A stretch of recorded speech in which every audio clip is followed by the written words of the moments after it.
Welcome to the Coriolis Effect with Cory Oliver.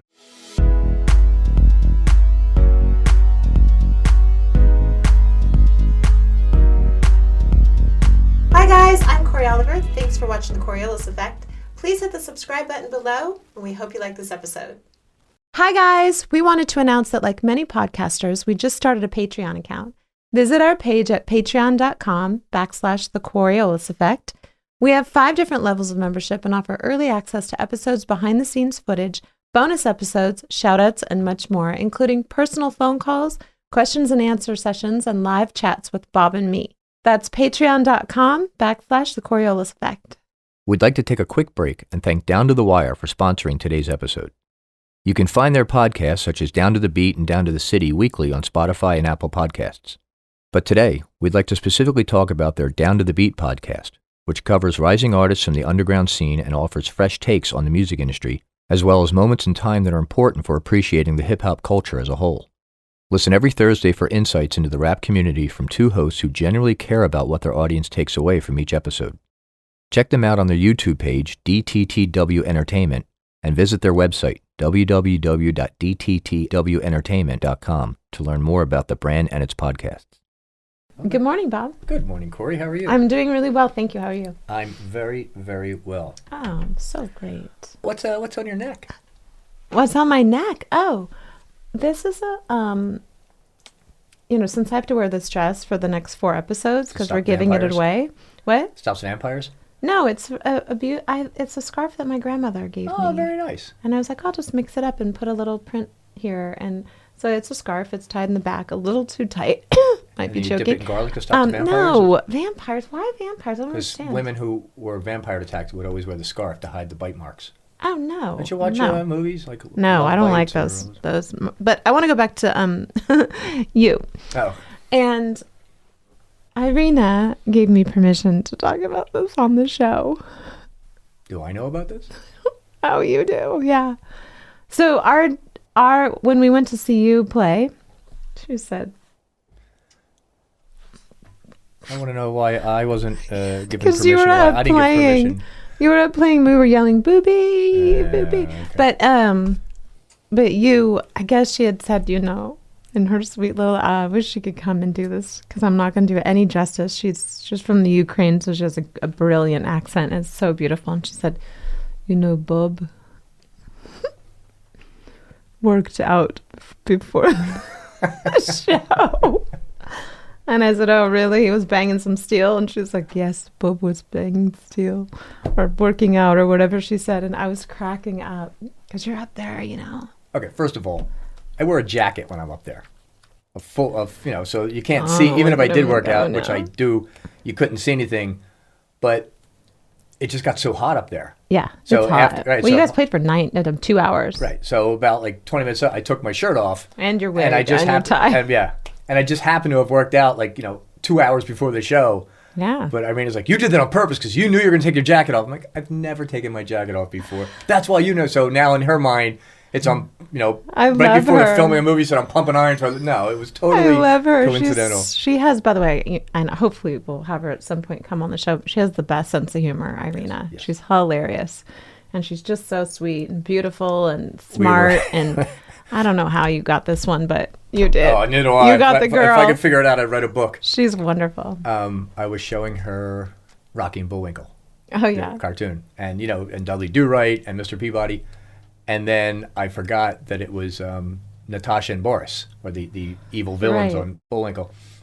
And I said to her, this is what, growing up, we thought of people where you grew up in the Soviet Union and USSR. She's like, I do not sound like that. I'm like, you sound I said, say moose and squirrel. She goes, no. I said, you sound exactly like Natasha when she says moose and squirrel. She goes, I don't sound like that. I go, well, to us you do. Who's on the show? Today we have just an amazing, all-around, gifted, talented actress, an American actress, producer, writer, model, TV host. She has her own show as well, podcast show. And she was actually in one of my favorite movies, Marley and Me. Oh, she? Yeah. Who was she in Marley and Me? Her name is Lisa Varga. Right. And said Marley? She is beautiful and smart and funny and lovely. And again, just one of those people that does it all. She really does. She's so talented. And so I'm excited to get to interview her and find out some of her secrets. She is just, I don't know how she does it, but she has maintained this like physical, natural beauty. And I can't wait to talk to her. So that's today. And So she's as soon as you get off Zoom, your phone, we can. I'm on Whatever. my phone because I'm trying to find out who she played in Marley and Me. Well, you should know this. I do, but I don't. Oh.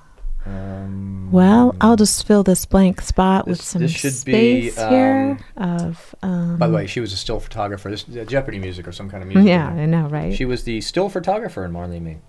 Yes. Wow, you know what we say about her, right? She's a real looker. She is beautiful. Very pretty. She's beautiful inside and out. And I'm just going to say thank you again for this book. I know I keep talking about it, but as in between. This book being to the podcast. The book people. Fairy Tale by Anita and Fritz Pointer, brother and sister. And they really do give a lot of great stuff in this book, Bob. And the photos are incredible. I'm sure a lot of them are never seen before photos. So. Do you hear that outside? Yeah, it's the gardener. Thursday. We have the gardener with the trash people coming. Been Gardener Day We and have to stop Trash filming People on Day, Thursdays. and that's what happens when you're LB. Yeah. Anyway, so 2 Actually, I had to seconds think and we'll be about back. that. LB, okay. All right, so we will come back and see Lisa Varga Yes, Varga. in 5, 4, 3, 2, 1. ShieldsOfStrength.com was created by Kenny Vaughn. Kenny loves to keep God and country close to your heart by wearing Shields of Strength American flag dog tags. These attractive pieces of Christian jewelry are available in a range of styles and shapes, and some have enamel detailing to bring vibrant colors to the stars and stripes motif. Each dog tag necklace features an engraved scripture to bring strength and comfort to the wearer, making it an excellent gift idea for police officers, soldiers, and firefighters who face adversity in the call of duty, or anyone with a strong sense of patriotism. Stainless steel American flag necklaces and dog tags are easy to clean, are stylish enough for wearing with any outfit, and are the perfect way to express love for your country and unshakable faith in God. ShieldsOfStrength.com has a variety of cross necklaces, books, apparels, accessory, Mother's Day gifts, fitness, even gift certificates. Shop ShieldsOfStrength.com. Let's start the show. Let's start the show. I'm very excited. Why are you so excited? I'm just going to say her name right off the bat. She's in one of my favorite movies. Was in one of my favorite movies. Lisa Varga is on the show today, and she's not only beautiful outside. I know. We're giving you a clap. But one of the most beautiful women on the inside as well. She is an American actress, a producer, a writer, a model, a TV host. She does it all. She does it all with grace and style. And I am one of my main goals today, among others, with this interview, is to find out some of her beauty secrets. And because how she does it all. I mean, honestly, yes, and how she does it all. Welcome, Lisa. Thank you. What a beautiful intro. My goodness. And I am so excited to meet you. I have heard so much about you from our mutual friend, Frank, and he's like, oh my gosh, you guys are amazing. You'd be like best friends and get along, and you're wonderful. So nice Thank to be you. here. And here we are talking today, so I'm This is the excited. Mutual Admiration It is Society. actually. It is. And did I mention she was in Marley and Me? Yes, you did. I know. I mean, I love that movie, although it took me down. It takes everybody down because it's just such a heartfelt movie, but Don't give it away. I'm not going to Yeah. give it away, but I do want It's to a know. 10-year-old movie. I know, right? Well, do we have a word of the day for? We do. For Okay, so Lisa? Lisa, every day, usually, we have a phobia, and we ask the guests to see if they can guess what this phobia means. Wow. Okay. Hold on. It's called glossophobia. Glossophobia. Glosso phobia. Glossophobia. Spell it again. Glosso phobia. Glossophobia, or is that glassophobia? Glossophobia. I'm from Philadelphia, but yeah, it's glossophobia. Glossophobia. Oh wow. Do I have to guess right now? You can. No, yeah. take a week, two. No, no. Yes, guess I'll right get now. back to you. Let me can I look it up. Is it really a thing? I want to see your hands. No Siri, no Google. No. Glossophobia. Let's see. Gloss. G-L-O-S. I know. You know what? I know what it is. What is it? No, you take a guess first. Yeah, afraid of shiny things. For fear of lip gloss. Oh, I thought I had it. Okay. Well, neither of you have it, and your profession would not allow you to have this. Would not allow us to have it. What is it? What are you doing in your profession? What is it? You all speak publicly. It's the fear of public speaking. Oh, interesting. That's glossophobia. Wow. Interesting. Yeah, we don't have the fear Did you of say that. fear of lip gloss? Yeah, because it's gloss. I like that better. Yeah, right? I want to just dive right into it because I want to hear your story and your testimony and all of the things that you do in your life. I mean, you've also were the creator of Nashville Live, which I want to hear about that because that's amazing too. I feel like in my gut at some point I'm going to move to Nashville. I don't know why. That's just one of those things that's like stirring in my belly. I have no idea why, but we'll see. Yeah. Just that keeps coming up.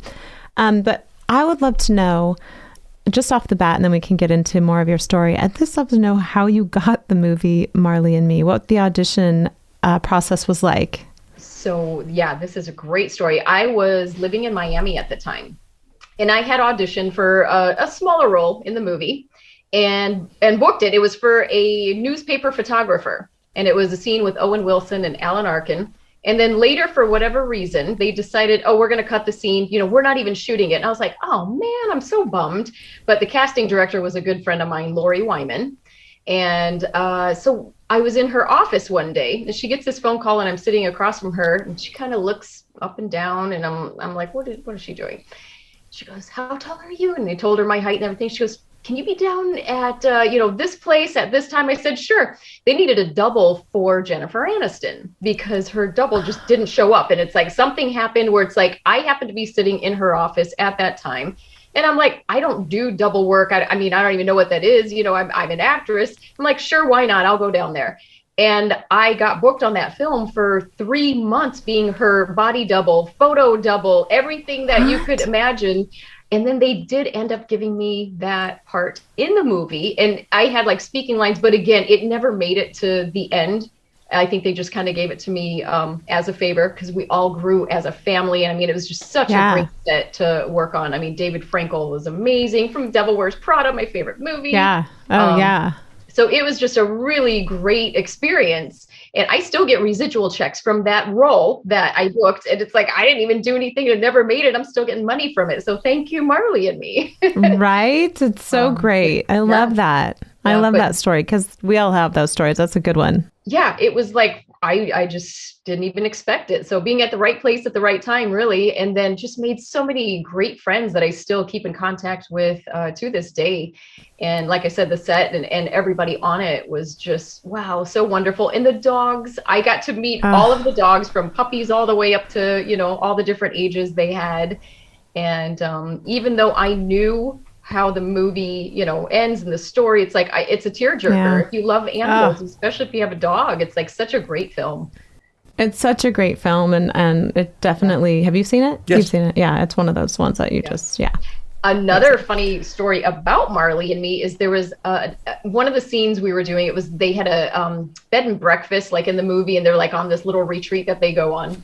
And underneath where we were filming was this little abandoned kitten. And I'm like a cat lover.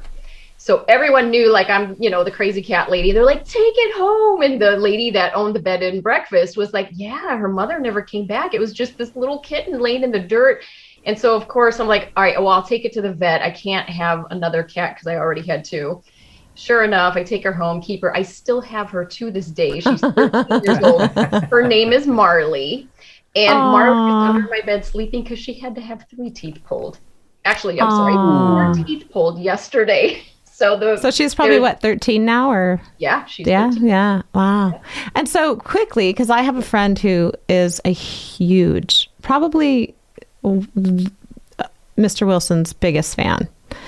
And she's tried to connect with him, and he's very hard to get to. Can you give us a little insight about what he was like? Can you give us his phone number? His phone number, no. Hold on, I have it in my context. No, he was just hold it up to the screen. I'll give it to you later. No, he was great, though. Really a great guy, very laid back. I think he was just like coming out of having a really difficult time in his life, I think, which, we all kind of heard about in the news and stuff. And this was the first film that he did right after all of that drama happened.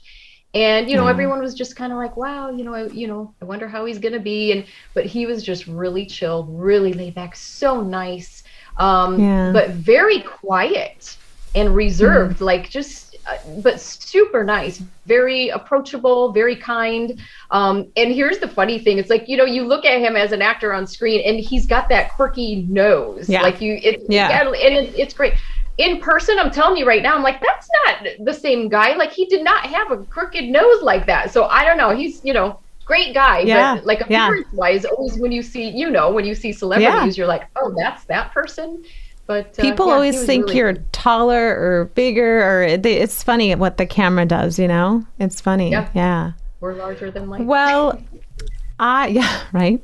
I want to talk a little bit about your journey and your story, and what you're doing now. You have a show called History about his glory. It's actually his story. His story. God's story. Yeah. Right.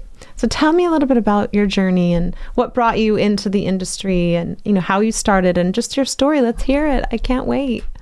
Aw, you're so sweet. I've been excited to get to know you. I mean, there's one thing when you see pictures or posts on Instagram, but, through this process of interviewing people, I'm usually being interviewed in some cases, and being able to interview people, you get to really dive into who they are. And so I'd love to know that today.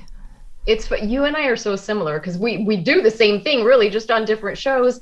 And I love doing the research and getting to know people. And then some of them you become such great friends with, and they're just, they're amazing.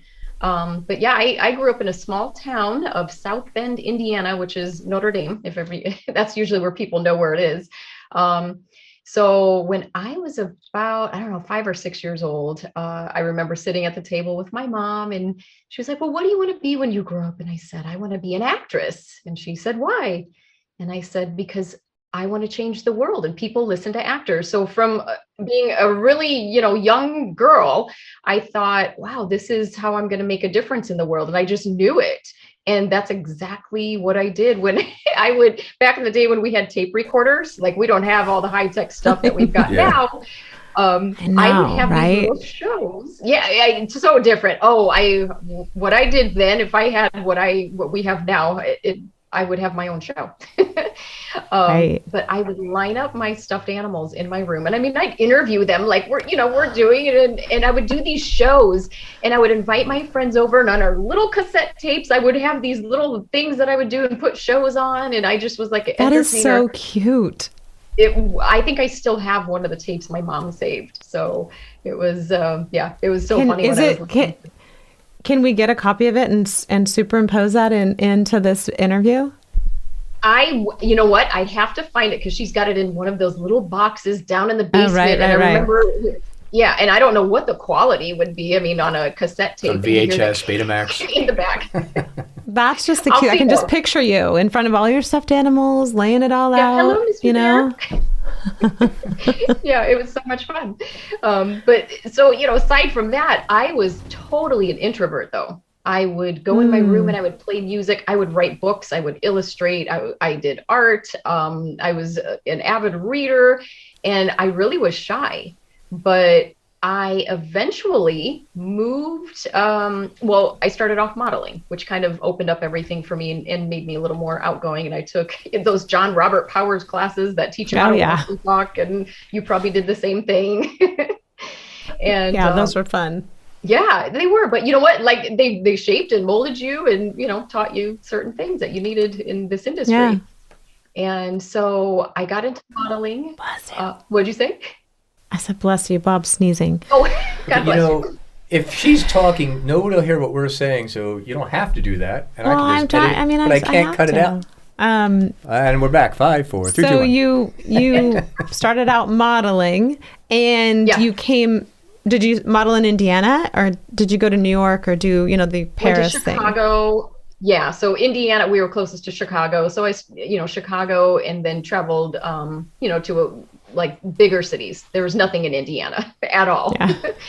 So, my big dream, if I was going to ever be a star, I had to move to Hollywood, but I made a quick stop. A friend of mine was getting married and she lived in Dallas. And she said, oh, just, come to the wedding, stay with us for a while. And they talked me into moving down there. And when I first moved there, I got into some, commercials and things like that, music videos. And I was on Walker, Texas Ranger. So that was like way back in the day. Do you remember that show? Gosh. Yes, I totally do. Yes. That was like the beginning. Yeah. It's hard to believe though, because I look at you and you just look like you're, And that ran for a long time. I know. You're so beautiful. So, okay, go ahead. We'll get to that. We'll get to beauty secrets because you are too. So. Oh, thank you.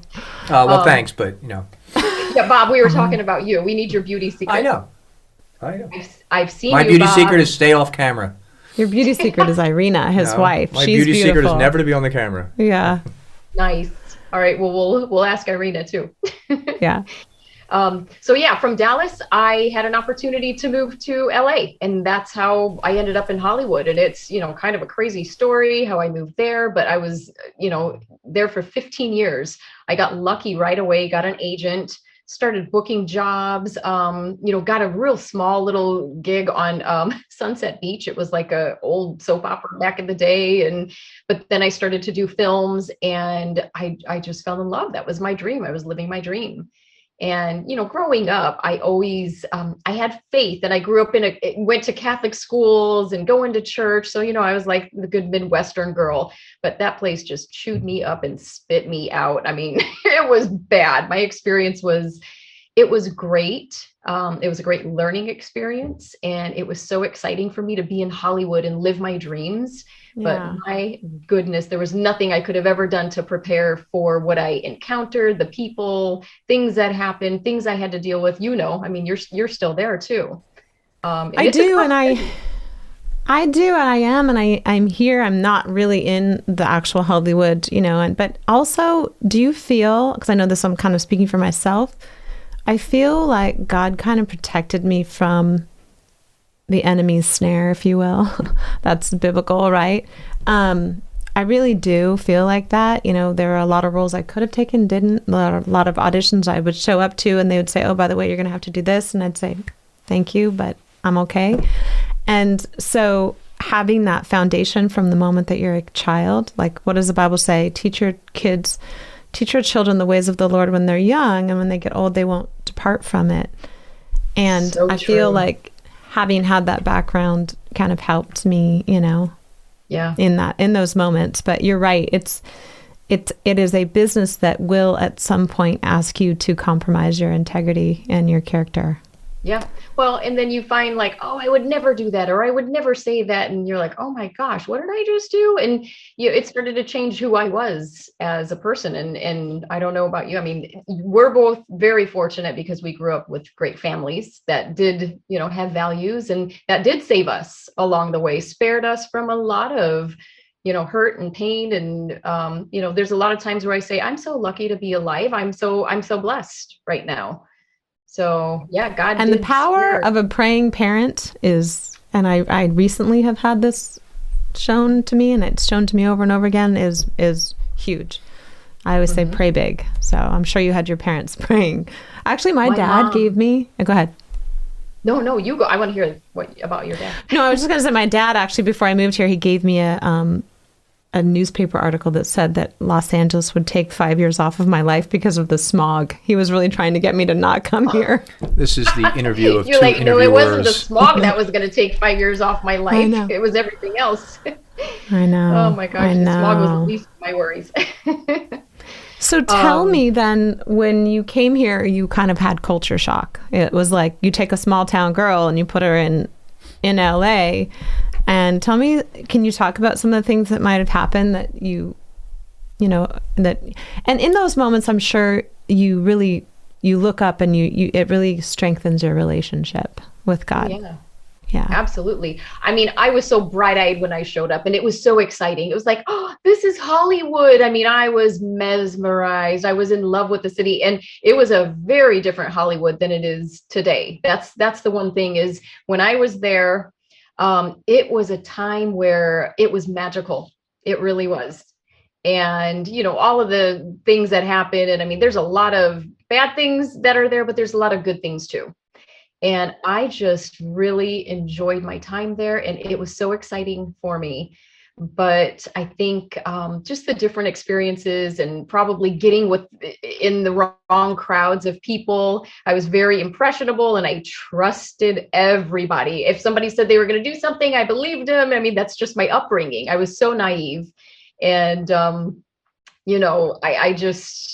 I took everybody for being good people, and a lot of them weren't. And I found out the hard way. So I was that person where it's like, hey, get in the car. We're going to go here. Sure. And it would be a perfect stranger. And I'm like, nothing's going to happen. Look at these nice friends I just made. And it's like, oh my gosh. I know. So, I know, right? Yeah. It's very scary. And it's, yeah. there's good and evil that roams these streets. And it happens. And when you are naive, I'm the same and have all those stories too. But, there is that level of protection that you had, that God kind of got you through it. Absolutely. I mean, time and time again, I don't know about you, if you've ever written a book or you plan on it. I know I will, because it's story after story of, times where God spared me or, helped me get out of something or gave me the strength to get through something. And, we talked about power of prayer from, our parents, and my mom, she was a prayer warrior, and she would call me. And she would get together with all of her friends, and they would have, prayer groups about me in LA. And sure enough, she would call me and say, hey, did anything happen at this time yesterday? And I'm like, yeah, why?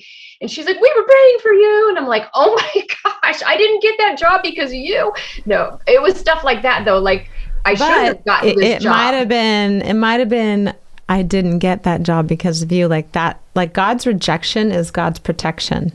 That is amen to that. And that's what I meant. It was like she would do and say these things. And then on the flip side, other things really great. Like, oh my gosh, my life was spared, or I almost got into an accident and this happened. And so she constantly would pray for me, her and her friends. And they sent me to this church. So yeah, this is a great story. My mom, she was going, this is in Indiana, and she's going to this really great church. And one of the ladies, my mom said, does anybody know any good churches in, LA for my daughter to go to? And one of her friends was like, oh, my sister lives there and goes to a place called the Word Center.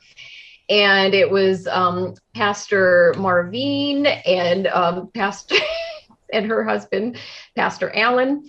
And it was in Compton.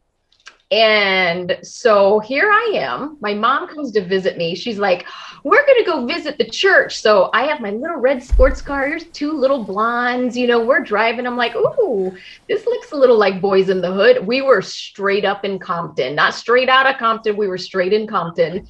And the church was like this shed with barbed wire fences. And I'm like, my mom, she doesn't know like where we are. And I'm like, yeah, we'll just go in here. So we pull in, and there's like this little, 5:00 church service going on, and they're all praying in the front. And me and my mom walk in the back, and literally it was like going inside of like a trailer or something with like indoor, outdoor carpeting and, chairs, folding chairs. And it's like, they had their organ and they're just singing gospel music. I walked, the best ever. It was amazing. But we walk in the back, and it's almost like everybody stopped and turned. It was like, what are you doing here? But they welcomed us with open arms, and the Holy Spirit, let me tell you, I went there for years, and I have never felt the Spirit of God in a church like that before. And I mean, and it was like, all black gospel church, and we're singing. I mean, I'm crying, and they're giving, prophecies and words. And it's like, whoa, where am I? So it was incredible. I don't know if it's still there or not, because it was like a lot of poverty. And I think I looked it up, and it wasn't there. So wow, that's amazing though. But it was there for a time as this, right? I prepared you for a time as this. And that's, your mom and my mom would have been best friends, because my mom was like, she'd hear that I was going to a church, and she'd be literally at my front door. I had to come down. I had to check out this church. I'm like, okay, Mom, it's okay. She wanted to make sure it was like, the right church. But I think that's pretty cool that you found found that one. That's the Word Center. I wonder. Yeah, I don't There's think anyone listening. It was right off of Crenshaw Boulevard. I remember that because I remember Wow. taking the exit every time, and it was like, and driving home, it was like about noon, and it's like in the summertime. It was seriously like a scene out of a movie, and it's like you got the cars that had the hydraulics, and people are out, with their 40s, like drinking out of a paper bag on a Sunday after church. That's amazing. Great. Yeah, that is awesome. And so from that time, how old were you when you moved out here? Let's see, I was in my 20s. Let's see. And how was about my age. I guess no, you don't have to. But how I guess I'm asking because it was really difficult for me to get an agent when I first came here because I didn't really know anybody in the industry, and you had to kind of know someone to get place a phone call to get in with someone, and then you'd get there and they'd say, oh well, you don't have a resume, you're green, we can't send you out on anything. It was that whole thing. And so how did that process happen for you? I'm always interested in knowing how you got your first agent and how you got your first audition and. Tell us about that. I got really lucky because when I was in Dallas, they had given me a contact to an agent in LA, and it was called Privilege. It was a modeling agency. So they sent me on I booked a modeling job like the first day I was there. It was crazy. I'm like, oh, this is easy. This is going to be great. And I thought that's how it worked. And then I started, booking commercials, and then I got an agent, acting, theatrical agent right away too, Media Artist Group, who I still am with. And Rafael Burko was my agent, and he still is. And that was, pretty crazy because everything fell into place like right away. And back in the day, I'm in my 20s, I was cute back then. I was just the typical 90210 blonde that, I went on everything with everybody. The problem is the competition was like everybody looked like me. And it wasn't even about like who's the best one for the job. Sometimes it was like, oh, so-and-so's got to do a favor for that. And it's like, you know how it is. It's tough. Yeah. So it's a numbers game. You just keep auditioning and auditioning and auditioning, and you get a couple good breaks here and there. And then, then there's nothing for a while. And then you wait tables and then you try and find, work, modeling, commercials in between. It's a constant hustle. But I, studied with some really great teachers out there and were in the best classes. It really was a great experience, but a lot of the people that I met along the way is what ruined it for me because, it's like that whole Me Too thing and, things just, that's what that business was. And I didn't know any better. So there's a book called, I read it, Will Hollywood Love You, I think it's called. And it's by Brett Snipes and Regina Mancini. And he talks, you said something, it's a numbers game, and sometimes people get off the bus and they get their first audition. And like Luke Perry, God rest his soul, he had 280 auditions before he booked his first thing. So it definitely is a numbers game, whether it's your first, the first audition or your 500th audition, Persistence is the key, right? Never giving up. That's exactly. And if you love it and you're passionate about it, anybody that shows up in Hollywood, they're like, I just want to be a star. Like, don't do it. If that's why you want to do this, you're in the wrong business. I teach acting classes to students that are in my hometown and smaller towns. So I remember, that was me. I was living in a small town and I had a dream and I want to help them live their dreams, but I want to help them do it the right way. And I always tell them and their parents, like, hey, let me tell you how this is going to work because been there, done that. And a lot of them, they'll always ask me, should I move to LA? I'm like, you are not ready. And, you need to have this much money saved. This is what you need to do. You have to have classes. You have to have headshots, resumes, reels, this. And they're like, what? Everybody thinks it's so easy and they just show up in Hollywood. And those are the people that have their dreams. It's culture shock, really. And honestly, I don't even know if you have to be here right now. I say that because you used to have to be here. You'd go to Paramount, then you'd roll over to Fox Studios, then you'd go to Warner Brothers on one day for auditions. But now, with all of this, we've realized, especially now in the last year, you can kind of dial it in, if you will, on a Zoom call or a Zoom audition, which for me, I'm great. I would rather do it that way just because you can pick the best out of 5 takes, right? And give it your best. So I'm actually getting a whole other world. Bob's saying, so I have to interject really quickly because Bob is. That was very sly. Was it? Sorry. So this the producer's dress. saying something off camera. Why are you kicking me under the table? What? Well, this dress I'm wearing for the next 4 episodes because we're giving it away. It's one of 5 dresses that I have from Beverly Hills Pawn. And Cool. and I'm just going to give one away of that compilation of dresses. And so we're asking our guests during the episode to pick a word that if you're listening, you'll put the word in the comments below, and then we'll enter that word into a drawing. Enter the name into a drawing. The name into a drawing, and we'll give this dress away before it walks away. Yeah. So if you we'll clean it and wash it first. All right, I'm gonna have it dry cleaned, I promise. But so if you could pick just one word, and we'll just say that word on the air. Light. I love that. L-I-G-H-T. Light. Like be a light in the world. I love that. A light That's in beautiful. the darkness.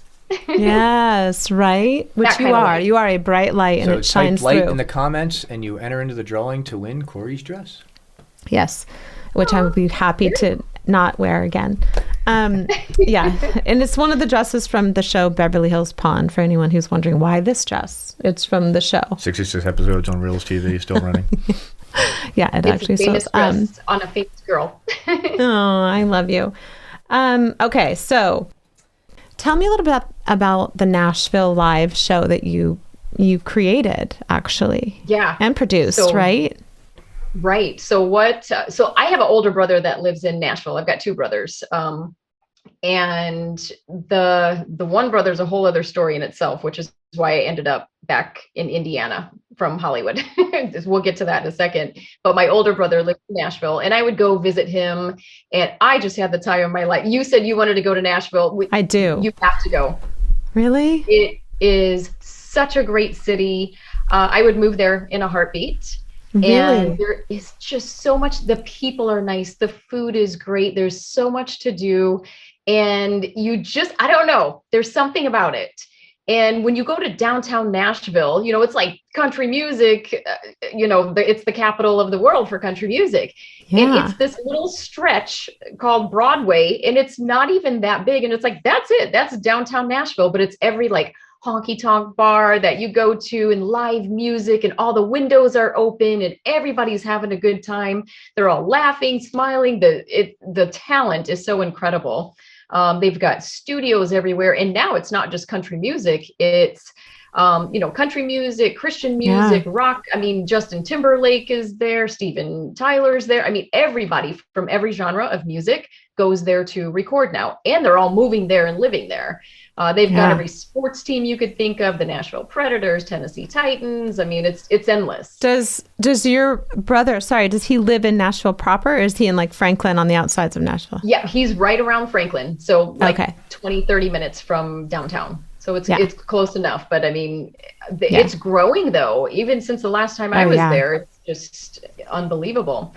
So I started making all these contacts with people, and a friend of mine said, we've got somebody there, and he's new. He wants to be a country music singer. Could you just kind of like take him under your wing and show him around? And I know a lot of people in the music business. I'm not a singer. I don't play an instrument, but it's interesting. The people that I know are like major, like country music, Grammy award winning Wow. entertainers, we'll just say. So I took this person under my wing, and I said, this would make a really cute like reality show. We should just, have me be your mentor, and we go around, and one thing led to another. And so I shot a pilot for it. And it was a show that was going to be like one of those music competition shows with a little twist. And so I put this whole entire show together, worked on it for a year. We shot a couple episodes. It was great. Long, sad story short, somebody in LA basically pulled the rug out from under me. Oh. And it was awful because I had this great show. They had strung me along for months and months, made me work on, hey, do this, do that, change this, change that. And they told me, we've got Fox and CMT, and they both want the show. I mean, and I have everything in writing. So legally, I can't say too much about what's going on. Yeah. But Yeah. They said, oh, there's a FedEx check on the way. Here's the routing number. They're going to give you X amount of dollars as a signing bonus, so you don't do it with the other network. I mean, it was like this whole elaborate thing. And my mind was blown. My heart was broken because this, to me, I was told that this was going to go on a major network. It was unbelievable. I mean, I'm just like on top of the world. I'm like, I'm moving to Nashville. We have a show. And then I got an attorney involved and I got a few other people involved. And as soon as they started talking to this person that was promising me the world and had all the connections, it changed. And so that was like, are you kidding me? Like, I thought this happened in Hollywood. And so I still will do something with it one day. That's all. Yes, I actually really believe that. I believe that too, because it is a great concept and it's awesome. And my secret, dream job is to travel the world and sing worship music. So I totally get it. You sing? Not a secret. You tell everybody. I do. I love it. It's not a secret anymore, but I'm actually currently formulating a worship band. I got you a guitar player. I know. So yeah, that truly would be, but I understand when things, but also I feel like this, sometimes it's difficult. And we just talked about this with another guest we interviewed today, who you should meet. Dave Bray is his name. He's the rock and roll patriot. He's amazing. But, sometimes things happen, and we don't understand the reason for that. But again, God's rejection is God's protection. And so it might have gone down a road that, you would not have liked, right? When they get a hold of it. Yep. What had happened, and you are spot on. These were the people that were going to be in a contract with me. And I was going to be working with these people who were liars, who were cheaters, who were scammers. Yeah. And that's not who God wanted me with. So that's it fell into the wrong hands, very much so. And those are not the people that I was going to, give my heart and soul to. And that's what I was doing. And he X'd that one out. And I didn't understand it at the time, but I sure do now. So, yeah. That's because you got some praying moms. They're like, protect her. Yeah. And sometimes he'll just reach down and pluck us out, right? Yeah. Yep. That's how it happens. But we need to go to Nashville at the same time. I will take you into all the studios, introduce you to some people. I know a Grammy award-winning songwriter. So yeah, we'll do just made Cory's day. Yeah. I will so go to Nashville with you. Are you kidding? Yes. Well, here's the thing. I say this every show, but I do have a lot of microphones in my car, and I travel around with them just because I love Cory drives around with karaoke microphones, the ones that plug into your iPhone. So if you're at lunch and you say, "Oh, I did karaoke," Cory pulls it out of her thing, turns it on. I'm ready. You ready? We're gonna sing. I just love singing, and it just like brings you. Karaoke is really fun. Like a lot of people karaoke. Karaoke. Do you sing? I like it.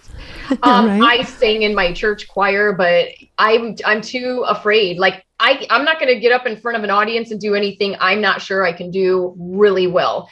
And unless I would take, a couple voice lessons and get really good at maybe one song that I sing, then I would do it. But I'm too scared. So I'm seeing a duet here coming on. Yeah. I think Lisa and I are we're gonna duet. We'll conquer your fears together. I'm gonna go. What's that? I was gonna say, as one of our former guests said, I'll carry you. Right? I remember seeing a clip and you started crying. Who was that? That was Mike. Mike San Pedro. We used to have a contest, see how long into the show it takes before Cory cries. That was about 3 seconds. Yeah. We had just said go, and he said, we'll carry each other, and she just burst into tears. Yeah, I never had a guy say that. I've actually never had a guy do that. But but Lisa, I want to know a couple things about you, because you're just one of those women that are inclusive, and you're beautiful inside and out, but you radiate it. Like, I went to your website before the show started, lisavarga.com, and even just your website radiates your light and your beauty, inside beauty. It's, your outside beauty is obvious, but you radiate it from the inside. And give us a few of your secrets, your beauty secrets, and that might be, a a quote, because it's beauty is internal. It's not just external. We place so much emphasis on it with the right creams and the right makeup and the right hairstyle and the right clothes and the lighting. I've got 20 lights here. Those are for Bob, even though he's not on camera. Yeah, all the lights in the studio are for me. It's funny how they're pointed in my direction. Do you have a 5,000 watt bulb? But tell us, some of your, I don't want to say secrets, but some of the things that you do just to stay looking so young. Going along with what you just said, my biggest beauty secret, and I don't want it to be a secret, is Jesus. That's honestly, like, his light shines through me, and that's the only way I can explain it. And when you say that, that's the biggest compliment to me, because my whole life, I always wondered, what is my purpose? Why am I here? And I have heard time and time again from the Lord, you are to be a light in the darkness. There's a lot going on in the world right now. And this is why I had you on today, because you're right. And there's a lot of people I see out there fighting the good fight. There's the patriots, and, there's people that stand up for what they believe in. And I'm all for that. And I used to, think like I have to do it all. But God clearly told me, be a light and spread love and light wherever you go. And that's what I do. So that's why, the shows that I do, people that I encounter, no matter whose life I come in contact with, my job is to show them who Jesus is, not through words or anything, but just show them love. And then when they ask, then you can tell them, and then you can share that with them. But there's a lot of darkness in the world right now. And my job is to just be that beacon of light and show them, it's like, here's the light, come this way.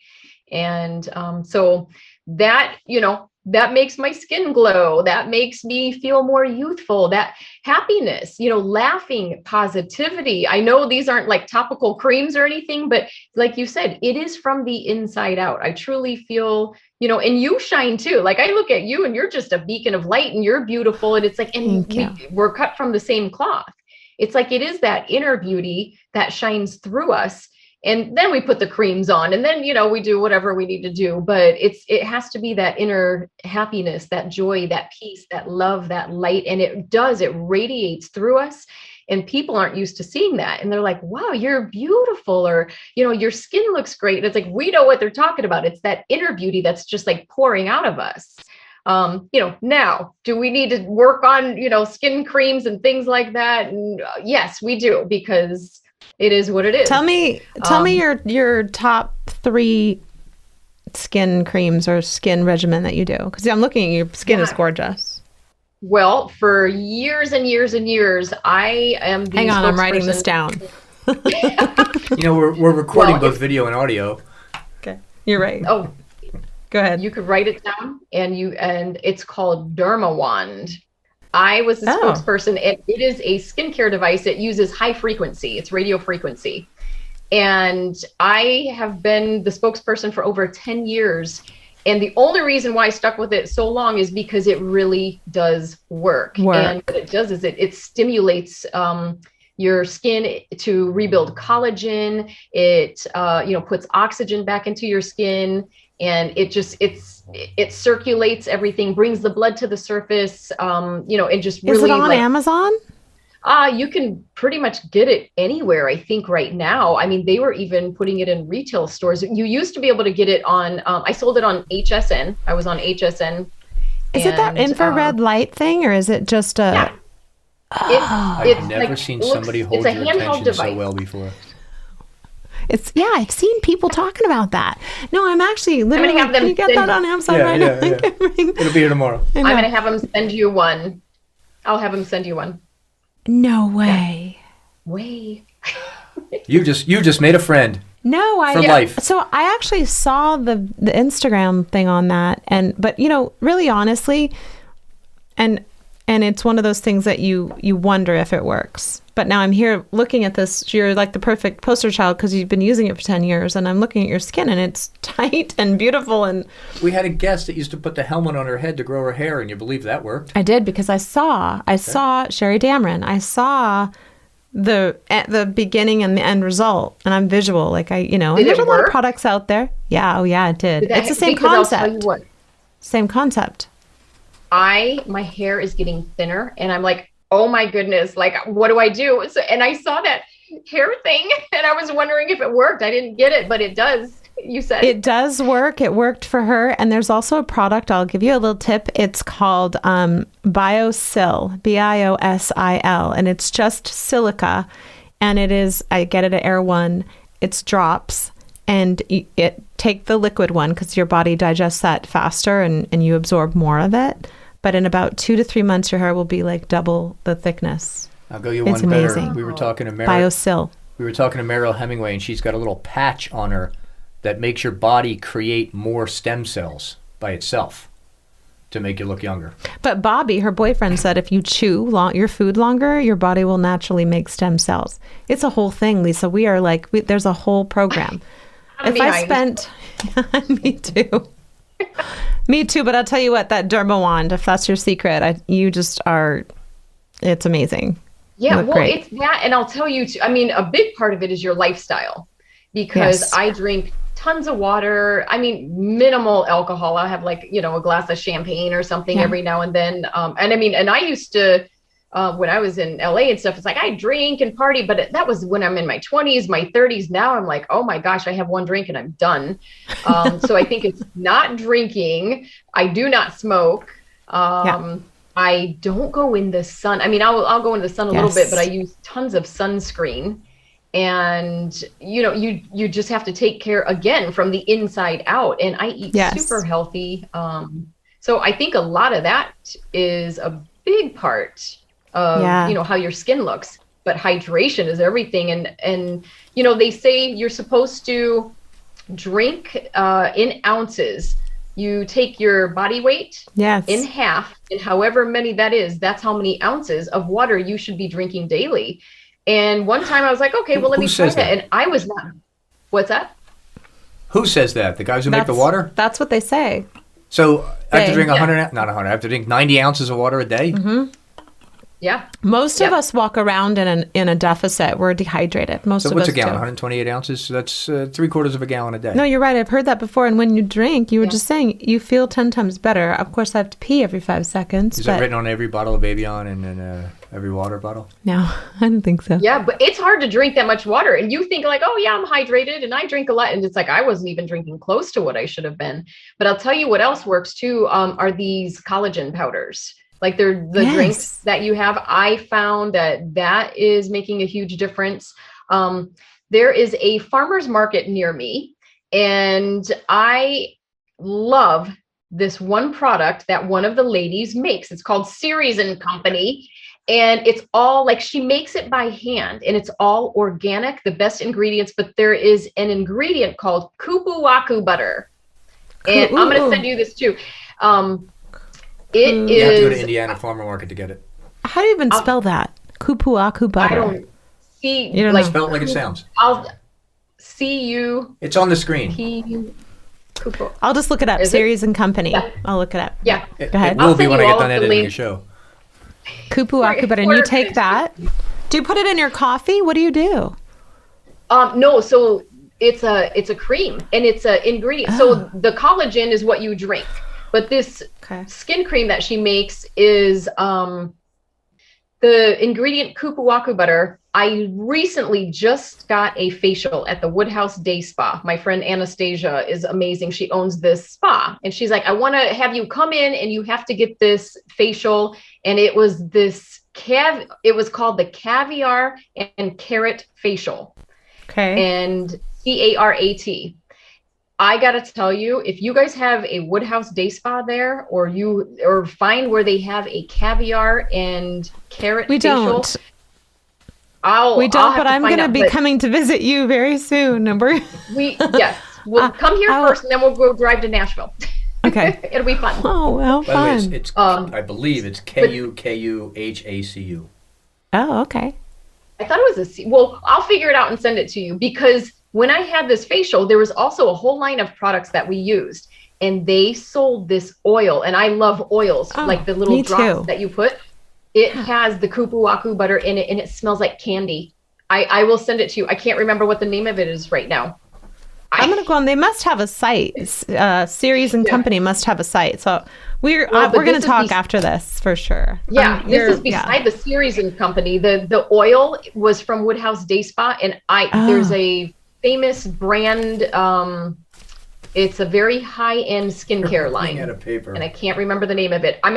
You could put it in your comments or whatever and tell people what it is, because it's gold and it smells like candy on your face, and it's like hydrating, and it's got this soft silky oil, and you just like pat it on your face, and it feels so good.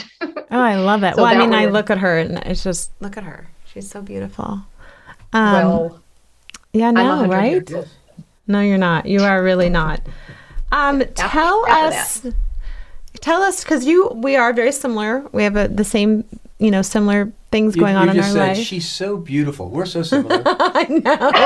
That's so lame. I'm so sorry. I didn't even mean that. I know.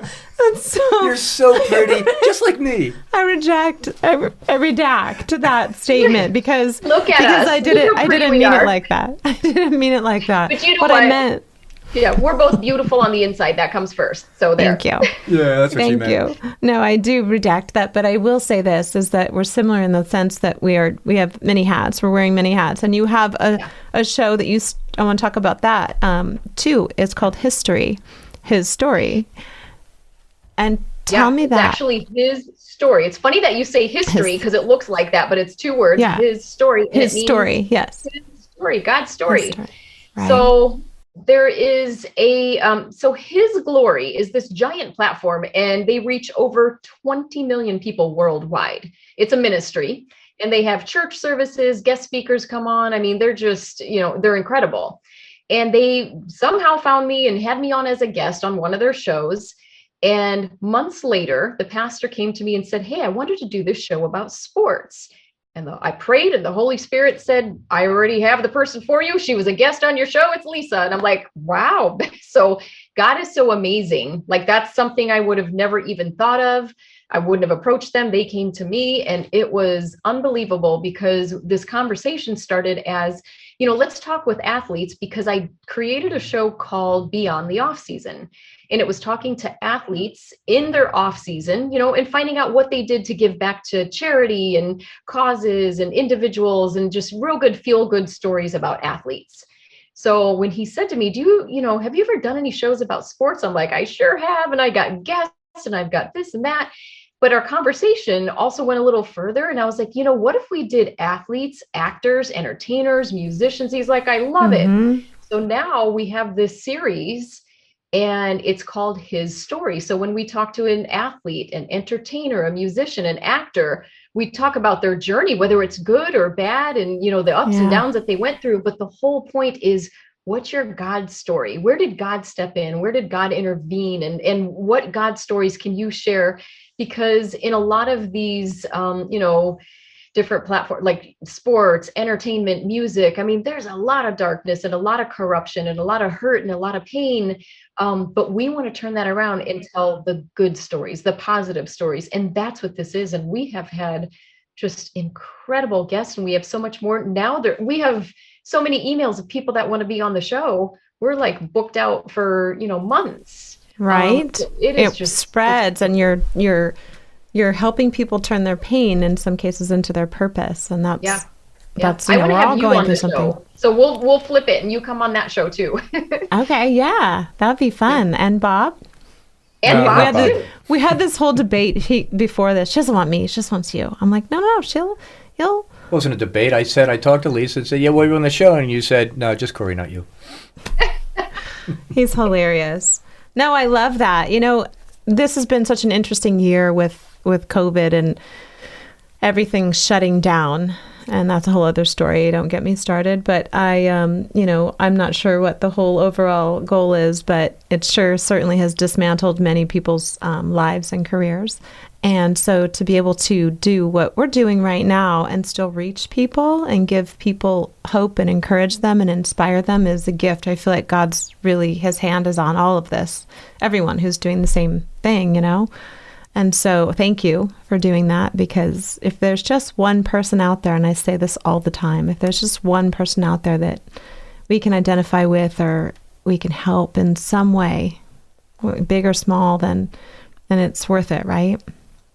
Yeah, absolutely. Yeah. And I watch your show, and I even see your little clips that you have on Instagram, and it's so much fun. Like, you're having fun, you're laughing, and that's what people need right now. It's like, your clips are so cute. It's you giggling and you're laughing and you're having a good time. It's like, I just want to give you a hug. I'm like, she's like the most adorable person, but you just, again, you radiate light, and you just are just, I don't know.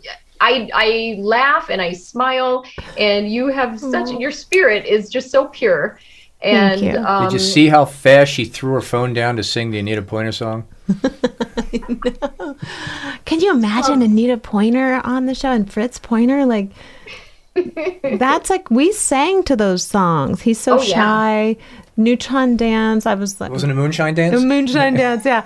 Those are the moments for us. The Pointer Sisters were like the Beyonce of our time. I mean, they still are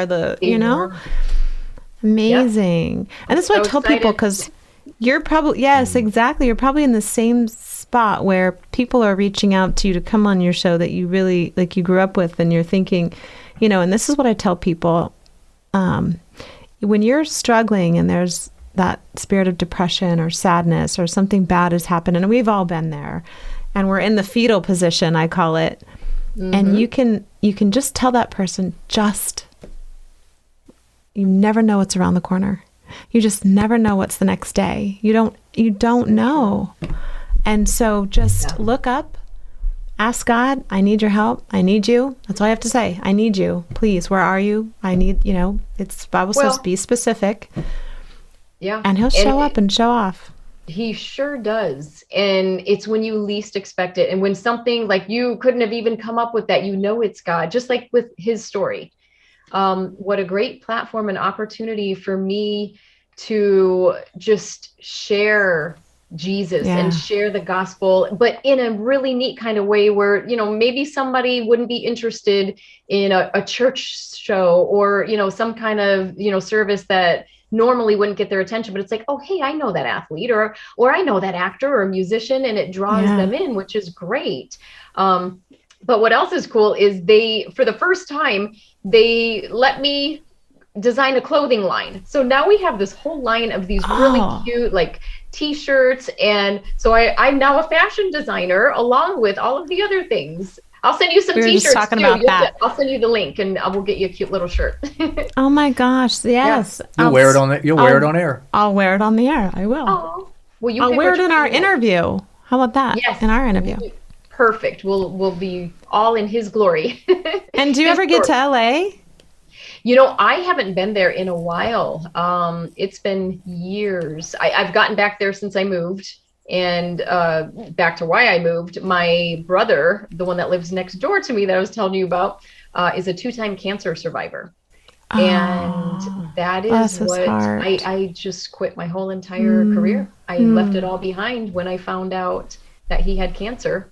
And my family's very close, and I don't know what I would do without them. And when I heard what was happening with him, I was literally filming my first starring role in a movie.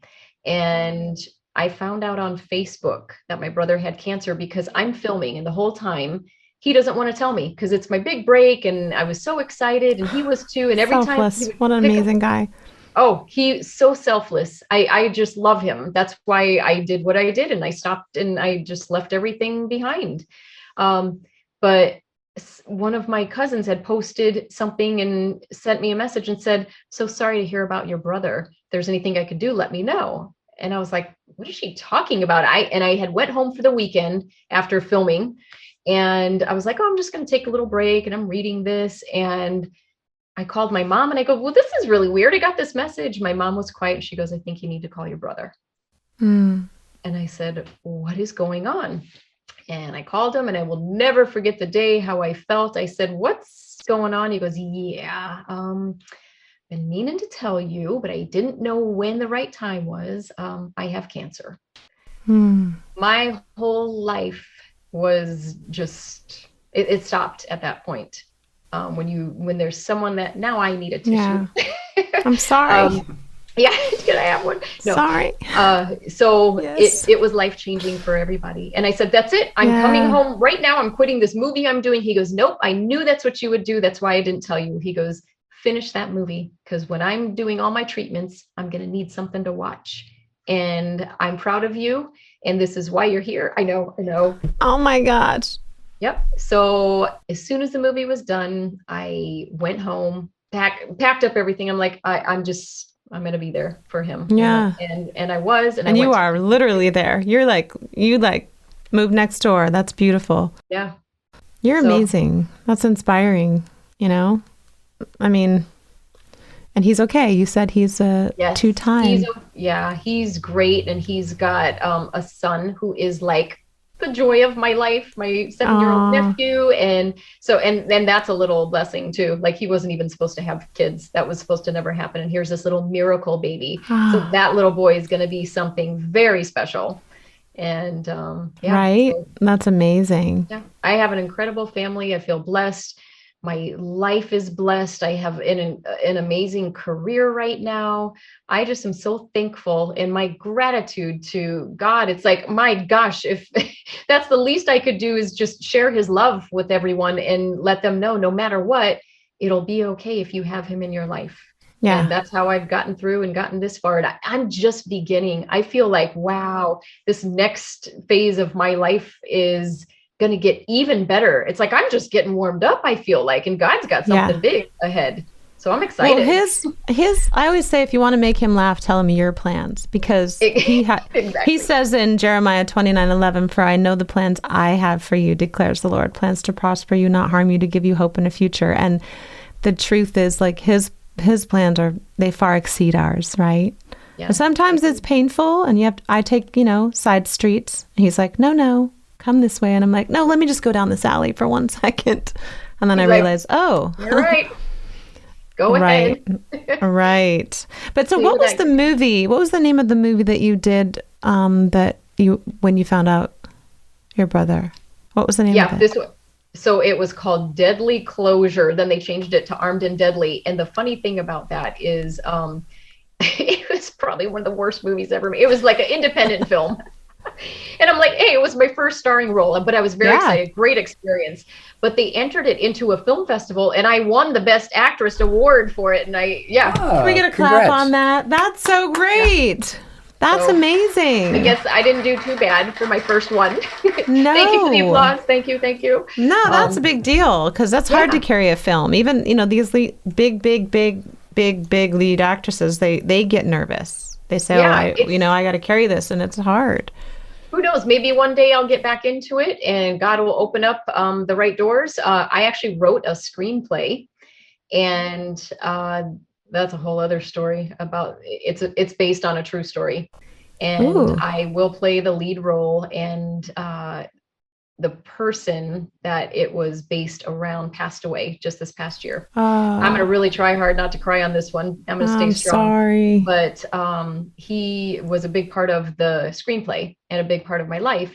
And there's a very different ending I have to write, and I will. And when the time is right, I know that's a movie that will get made. So that'll be my other starring role. Yeah. God knows what he's doing in your life. He's got huge plans for you. So I'm excited to see it too. In LA, like I booked jobs here and there, and it was great, but I had to move back to Indiana to book anything substantial, like the starring role. I was finishing that, and I did Homeland. Yeah. That I booked. Again, my brother said, it was his birthday, and I'm like, I have an audition for Homeland. We didn't know what it was at the time. It was a brand new show. We didn't know it was going to win all these Emmy Awards. So he said, nope, for my birthday, I want you to go book that role. I did. I don't know how, but I did. And I booked that role, and I was supposed to be a recurring role on that, but he was having a stem cell transplant. So I went to production. I was like, listen, he's having it tomorrow. I got to go. They're like, oh, you go do what you need to do. They were so incredible. Got all my plane tickets changed. They're like, we'll just write around it. Well, then later it's a Emmy Award winning show. So I always tell my brother, you better live a long time, because that was my big break right there. So What you did for him is far more admirable than your role on Homeland. 100%. I Like wouldn't that judge it is for them. no way. That's amazing. You're amazing. We have just a couple more questions, and then I, even though I'm going to say goodbye today, I'm going to call you, and we're going to talk because we have so much to talk about. So we like to ask everyone. I have to write this on the wall because yes.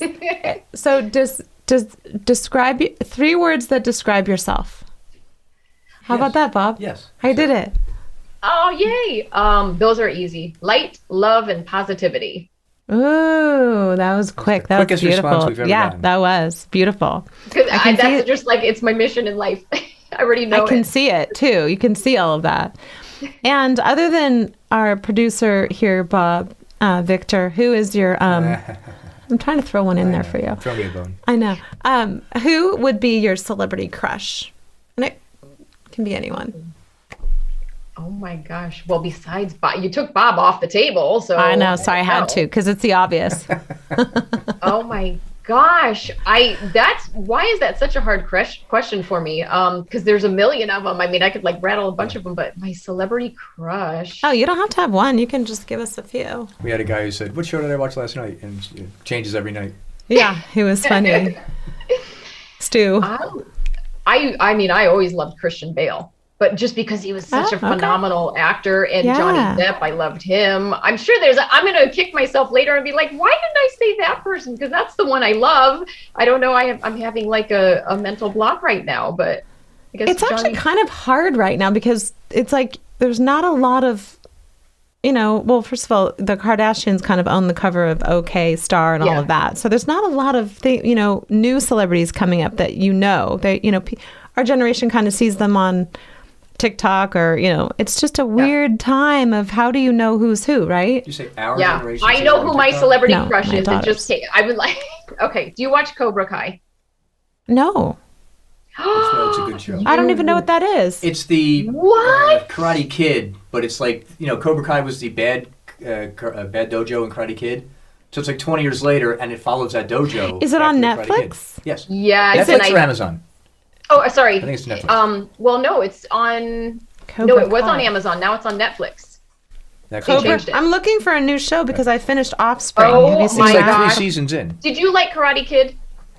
Mm-hmm. Wax Back in the on, day, wax did you- off. Yeah. So you will love this. I binge watched it. I mean, for days and days, every single Really? season. I sat on my couch for 2 days straight, and my eyes were falling out of my head. It was You're my that soul good. sister. Literally, you're my soul sister. That's exactly. So is it the So your same crush guy is Ralph in it? Macchio? Is Ralph No. Macchio in it? No, yes, he is. So Oh. my crush is Billy Zabka, the one that played Johnny. The bad guy. Right. The bad But guy. in this show, The tall guy that he beats at the end. yeah, the Okay. blonde one that Okay, right. that he does the crane kick with. Yeah. I'm watching Wasn't this he show in and I'm like, wasn't he in Back to School with Ronnie Dangerfield? yes, he's been in Yeah. a lot of stuff since then. But he's always like the guy who has everything in the beginning and then loses it to the nerdy kid at the end. So, yeah. That's funny. Yeah. Oh my gosh. You So have he's got your- to see this. Okay, I'll watch it. Yeah, the reason why it's like you fall in love with him and you're not Yeah. supposed to because he's like the Yeah. bad guy. And his Bad guy. character in this is like, but every time I watch it, I'm like, I really like him and he's so cute. And it's like, I'll have to watch it. I didn't even know it existed. Have you seen Women like the Outlander? bad boys. What's that? Have you seen Outlander? I have not. That I heard that's really good. Yeah, that's good. Yeah, you have to watch the Outlander and Offspring. Those are the 2 that I finished, but I will watch Cobra Kai. Thank you for the Yeah, recommendation. I'll trade you your Cobra Kai for a Outlander, and I'll start watching that one. Yes, because it's good. There's a few parts it's a little rough to watch, but I closed my eyes. Actually, I skipped through one whole episode because it was just. Ugh. But anyway, Lisa, I love you. I can't thank you enough for taking the time today. And I'm love actually going to go and look at flights, and let's plan a trip to Nashville. Yeah, seriously. You know who else loves it? Frank. I know. We should all do like a trip there. It'll be a blast. Seriously, let's do this. And then come Okay. to the spa You could first see- here, and we'll get you all your facial treatments. You can see Guano Tuno lives in Nashville. Oh yeah, he does. Right. Yeah, a lot of people live in Nashville. I'm telling you, it's people are getting out of Dodge here. We'll plan a week and do a show in Nashville. We'll do a show in Nashville, and we could do some karaoke. Yeah. Let's get some karaoke. Well, it's a podcast. We do 10 shows, which is different. You do it out of the hotel rooms. And we, in the meantime, I'll call you, and we will flush out a duet with us, so that you don't have to be fearful of it. But not during the summer, because those June bugs are really big. Well, you know what's interesting is that David Foster is notorious for saying, the key to any big artist is, he says there's 3 things you have to have. He said the song, and the song. Oh. And you'll hear Deep. but you'll hear like Simon Cowell go, I think that's the wrong song for you. And that can make or break you. So we'll have to pick the right song is what I'm saying. We will. But we'll talk about it. Oh no. Hold on. Your camera's too hot. You're too hot. You've been saying it all show. I know, right? Oh, that's so funny. You are. That's so cute. Yeah, you talk about hot lights. That one's on fire back there. Good. Perfect timing. Yeah, we meant to say your set is way better than our set. It's beautiful. It's I a love vinyl backdrop. And my I got gosh. really. You said that. You say this is the house you moved in next to your brother, huh? That's nice. Yeah. It's gorgeous. Well, it's a whole garage that was converted into a studio. So it's like I just, except for them playing wiffle ball out in the back, it's pretty quiet. We haven't heard him at all. Well, No, you tell your brother that that I just continue to place a hedge of protection around him and ask that he stays cancer free and is completely healed and healthy. And God bless you for being there for him and for being there for us today. We can't thank you enough. And we just love you and thank you for sharing your heart. We feel the same way, about Jesus and God. And I thank you for just being open about it and for hanging with us today, right, Bob? Right. Thank you, Lisa. Yeah. Thank you for that prayer, and thank you for being you, and keep doing what you're doing, because you are just bringing joy to the world. And I have really enjoyed my time with you, and we're definitely going to be friends for a long time. Yes. And plan that Nashville trip and the song. I will. We'll think about it. We'll talk after this. And Sounds we're good. out. Hi, guys. I'm Cory Oliver, and thank you for watching the Coriolis Effect. We hope you enjoyed the previous episode. Here are some more episodes you might enjoy. Hit the subscribe button below, and have a great day.